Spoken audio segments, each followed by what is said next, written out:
తడిసిన మిర్చి పంట కొనుగోలు చేయాలంటూ వరంగల్ ఎనుమాముల వ్యవసాయ మార్కెట్ ప్రధాన గేటు ఎదుట రైతులు ఆందోళనకు దిగారు. గురువారం ఉదయం రైతులు తీసుకొచ్చిన పత్తి, మిర్చి పంటలకు ధరలు నిర్ణయించారు.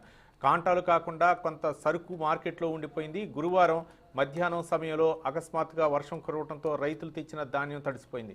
తడిసిన ధాన్యాన్ని కొనుగోలు చేయబోమని వ్యాపారులు చెప్పడంతో రైతులు మార్కెట్ ప్రధాన గేటు ఎదుట ఆందోళనకు దిగారు. దీంతో ప్రజల రాకపోకలకు తీవ్ర ఇబ్బందులు ఎదురయ్యాయి.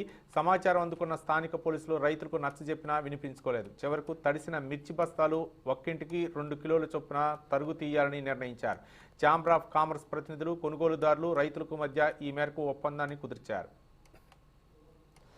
23,500 కొన్నారు. 100 వచ్చేసి 23,000, 33,000, 32,000 చొప్పున కొన్నారు. 32,000, 37,000 చొప్పున కొని 8 నుంచి 9:30 మధ్యలో పాటాయి.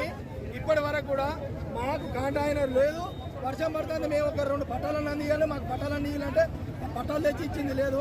అనవసరంగా మాట డ్రై కాయ తెచ్చుకొని మేము తడుపుకున్నట్టు అయిపోయింది. మేము వీళ్ళు పాడేయకుండా వీళ్ళు కొనకపోయినా మేము ఏసీలన్నీ వేసుకున్నాము. మా కాయ మేము జాగ్రత్త పడము. ఇప్పుడు ఇలా వేసుకొచ్చి మేము పల్లెపోయి మా కాయ తడుపుకొని మమ్మల్ని అనవసరంగా బలి చేసి మా కాయ కాంట కాకుండా మాకు అనవసరంగా ఇప్పుడు బత్తకు 3 కిలోలు 2 కిలోలు పని చేస్తే మేము ఎకరానికి ఇప్పుడు 50 బస్తాలు వచ్చి వేసుకొచ్చిన ఆసానికి ఎన్ని కిలోలు నష్టం కావాలి సార్? మీ పేరు? మా పేరు మోటపదల కృష్ణ. ఎవరు? జయశంకర్ జిల్లా భూపాలపల్లి మైలారు. ఎన్ని బత్తాలు తీసుకొచ్చినావు? ఎన్ని బత్తాలు తీసుకొచ్చింది? నేను 26 బస్తాలు తీసుకొచ్చి. ఎన్ని ఎకరాలు సాగు? నేను 3 ఎకరాలు పెట్టాను. మొన్న వడగల వరకు 3 ఎకరాలు పోయింది. ఆల్రెడీ ఇది వేసుకొచ్చిన ఈడ కలిపి వీళ్ళు పని చేసింది. బస్తాకు 3 కిలోలు అంటే ఒక కిలోకి వచ్చేసి 300, 350 కేజీ. ఒక బస్తాకి 1,000-1,500 లాస్ మాకు.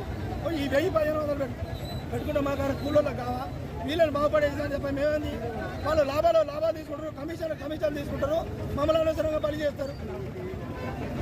మేము ఏడ పోవాలి? ఇప్పుడు ధర్నా చేస్తాం. పోలీసు వాళ్ళు రెస్పాన్స్ చేయరు, ఓ వెహికల్ వాళ్ళు రెస్పాన్స్ చేయరు. కనీసం మాకు మర్యాద కూడా లేదు.